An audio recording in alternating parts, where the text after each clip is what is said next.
رسول انہی کا تو مژدہ سنانے آئے ہیں، انہی کے آنے کی خوشیاں منانے آئے ہیں۔ محبت سے بولیں سبحان اللہ۔ رسول انہی کا تو مژدہ سنانے آئے ہیں، انہی کے آنے کی خوشیاں منانے آئے ہیں۔ فرشتے آج جو دھومیں مچانے آئے ہیں، انہی کے آنے کی شادی رچانے آئے ہیں۔ اور جو چاہیں گے جسے چاہیں گے یہ اسے دیں گے، کریم ہے یہ خزانے لٹانے آئے ہیں۔ جو گر رہے تھے انہیں نائبوں نے تھام لیا، یہ گرتے پڑوں کو اٹھانے آئے ہیں۔ آپ حضرات بخوبی جانتے ہیں کہ ربیع الاول شریف کا یہ مبارک اور عظیم مہینہ چل رہا ہے۔ ربیع الاول کا مقام، ربیع الاول شریف کا مرتبہ بہت اعلیٰ ہے۔ ناظرین کرام، علماء اسلام نے تشریح فرمائی ہے کہ ربیع الاول کا مرتبہ باقی تمام مہینوں سے بلند ہے، حتیٰ کہ رمضان المبارک کی شان بھی اس مہینے سے کم ہے۔ حالانکہ رمضان کے مقدس مہینے میں کلام مقدس کا نزول ہوا، قرآن شریف کو نازل ہوا، جیسے کہ آیت کریمہ ہے شہر رمضان الذی انزل فیہ القرآن، رمضان کا وہ مبارک مہینہ جس میں قرآن کریم آیا۔ ناظرین کرام، رمضان شریف کا مقام بھی بہت اعلیٰ ہے، بہت بلند ہے۔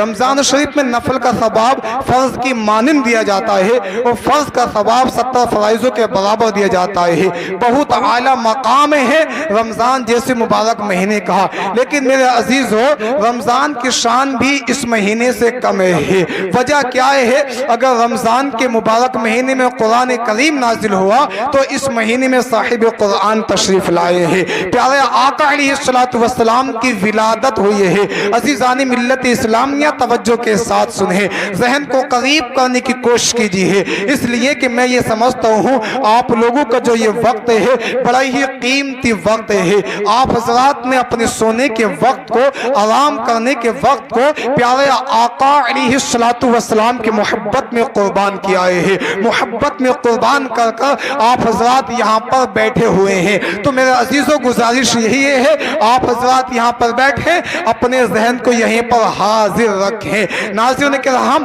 اس مبارک مہینے میں پیارے آقا علیہ السلام تشریف لائے ہیں۔ اگر رمضان کے مہینے میں قرآن آیا تو اس مہینے میں صاحب قرآن آیا۔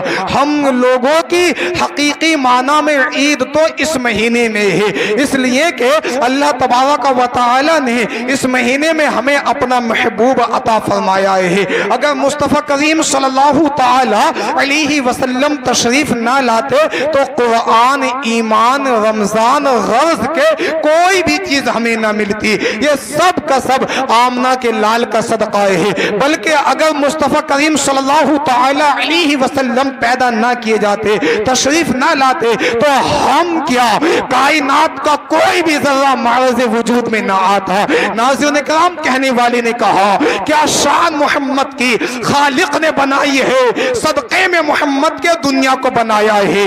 آباد خدا رکھے اسلام کے گلشن کو، یہ باغ محمد نے محنت سے رکھایا ہے۔ آقا دو عالم کو سمجھے نہ ابھی تک ہم، آقا دو عالم کا کونین پہ سایہ ہے، اور احسان ہم آقا کا دل سے نہ بھلائیں گے، آقا دو عالم نے خالق سے ملایا ہے۔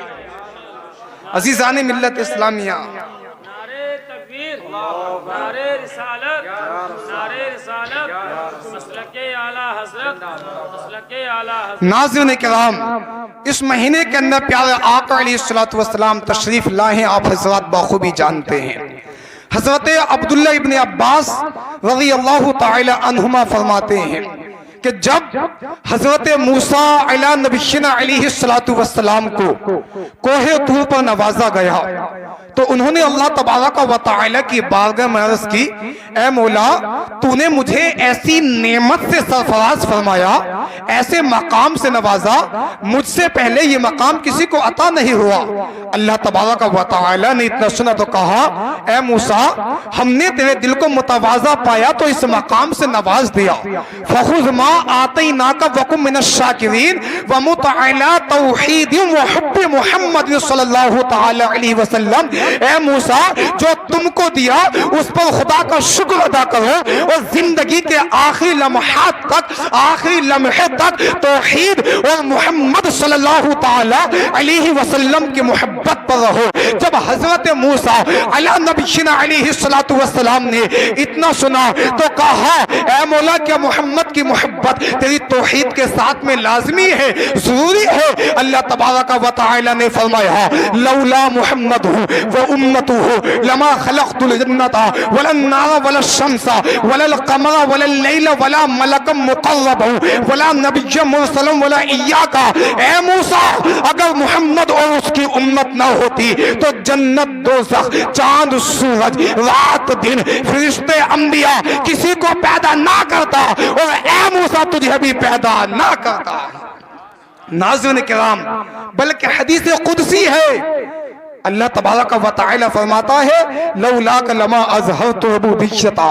اے محبوب اگر تمہیں بھیجنا مقصود نہ ہوتا تو میں اپنی ربوبیت کو بھی ظاہر نہ کرتا، اپنے رب ہونے کو بھی ظاہر نہ کرتا۔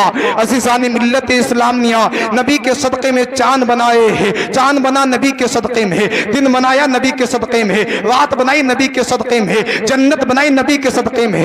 عزیزان گرامی آج ہمارے تمہارے اندر جو انسانیت نظر آ رہی ہے یہ بھی تو آمنہ کے لال کا صدقہ ہے۔ آپ تاریخ کو اٹھائیں، آپ ہسٹری کو اٹھائیں، اس وقت آپ کو معلوم ہوگا، اس وقت آپ کو پتہ چلے گا جب نبی پاک صلی اللہ تعالی علیہ وسلم اس دنیا کے اندر تشریف نہ لائے تھے تو ماحول کس طرح کا تھا، کس طرح سے غریبوں کو دبایا جا رہا تھا۔ عزیزان گرامی میرے آقا علیہ السلام جب اس دنیا میں آئے ہیں غریبوں کے حق میں بھی آوازیں اٹھائی ہیں، یتیموں کے حق میں بھی آوازیں اٹھائی ہیں، بے سہاروں کے حق میں بھی آوازیں اٹھائی ہیں۔ جب میرے آقا نہ آئے تھے تو ظلم و ستم ہو رہا تھا۔ جب اللہ تبارک و تعالی نے اپنے محبوب کو اس دنیا میں مبعوث فرمایا، آمنہ کا لال اس دنیا میں تشریف لایا، میرے آقا نے سب کے حق میں آوازیں اٹھائی۔ عزیزان گرامی بیٹیوں کو زندہ دفن کر دیا جاتا تھا، بیواؤں کو زندہ جلا دیا جاتا تھا۔ میرے آقا آئے ہیں، میرے آقا نے فرمایا اے لوگوں بیٹیوں کے زندہ دفن نہ کرو بلکہ جس کے پاس بیٹیاں ہو، جس کے پاس 3 بیٹیاں ہو وہ ان کی اچھی پرورش کرے، ان کی اچھی تربیت کرے، تربیت کرنے کے بعد ان کو پال پوس کر ان کا نکاح کر دے، کان لہن جنہ، اللہ اس کو جنت کا تحفہ عطا فرمائے گا۔ عزیزان ملت اسلامیہ میرے آقا علیہ السلام اس دنیا میں نہ آئے تھے تو کس طرح کا ماحول ہے، کبھی علماء اکرام کے پاس بیٹھنا، ان سے پوچھنا۔ عزیزان گرامی آپ حضرات یاد رکھیں صبح سے لے کر شام تک ظلم و ستم ہی ہوا کرتے تھے، کبھی غریبوں کو ستایا جاتا تھا، کبھی مظلوموں کو پیٹا جاتا تھا، مگر جب میرے آقا آئے ہیں اس دنیا کے اندر اجالا ہی اجالا ہو گیا ہے، رونق ہی رونق ہو گئی ہے۔ اجالے سے مراد آپ یہ نہ سمجھ لیں کہ جناب جب نبی نہ آئے تھے تو پتہ نہیں سورج نہیں نکلتا تھا کیا، سورج نکلتا نہیں تھا پتہ نہیں اندھیرا ہی رہتا تھا کیا۔ ناظرین کرام سورج تو نکلتا تھا، اندھیرے سے مراد یہ ہے لوگوں کے دل کالے ہو چکے تھے، لوگوں کے دلوں میں گند بھر چکی تھی، مگر میرے آقا جب آئے ہیں اجالا ہی اجالا ہو گیا ہے۔ کہنے والے نے کہا تھا ظلمتوں نے منہ چھپایا، مصطفیٰ جب آ گئے دنیا میں پھیلا اجالا، مصطفیٰ جب آ گئے مصطفیٰ کی آمد پر چھوڑ کر ابلیس کو جھوم اٹھا سارا زمانہ، مصطفیٰ جب آ گئے۔ نعرہ تکبیر، نعرہ رسالت، مسلک اعلی حضرت، جشن عید میلاد النبی کانفرنس، نعرہ تکبیر۔ عزیزان ملت اسلامیہ ظلمتوں نے منہ چھپایا، مصطفیٰ جب آ گئے اور دنیا میں پھیلا اجالا، مصطفیٰ جب آ گئے مصطفیٰ کی آمد پر چھوڑ کر ابلیس کو جھوم اٹھا سارا زمانہ، مصطفیٰ جب آ